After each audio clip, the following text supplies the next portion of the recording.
Les gérants de bars ont manifesté leur désarroi lors d'un happening sur les quais du métro Assemblée nationale. Sans perspective de réouverture, ils sont désemparés. Je vous propose de regarder ce reportage signé Lola Colomba avec l'aide de Victoria Garnier. Ils sont venus crier leur colère jusque dans les couloirs du métro. Station, Assemblée nationale, un lieu symbolique pour interpeller les députés après la fermeture des bistrots.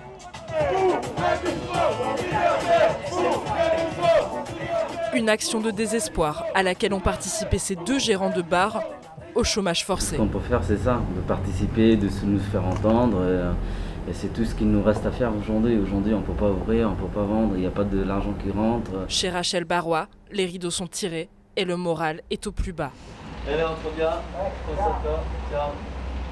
Ambiance tout aussi morose dans le quartier de Ménilmontant, d'habitude si vivant, aujourd'hui totalement désert. Un crève-cœur pour Yves Barouette, établi ici depuis 8 ans. C'est bien vide, hein, les tables sont montées l'une sur l'autre. Normalement ici ça vit, là c'est mort, c'est complètement mort. Voilà, c'est vraiment comme l'automne, comme les feuilles, on est tous morts et la vie, voilà, il n'y a plus de vie. En signe de protestation, il a décidé d'ouvrir symboliquement son bar, surtout pour garder le contact avec les habitués du quartier. Mais là, comment ça se passe? La touffe quand même? C'est quoi? Non, j'ouvre juste pour manifester, c'est tout. D'accord, ok. Ouais. Et je vais ouvrir tous les soirs comme ça. Comme ses clients fidèles, Yves Barouette est inquiet pour la survie de son établissement. Déjà, l'argent, on en a perdu beaucoup. On va en perdre beaucoup. On risque de fermer notre établissement.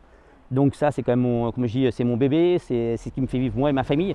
Selon les syndicats de restaurateurs, en Île-de-France, 12 000 établissements craignent de devoir mettre la clé sous la porte dans les mois à venir.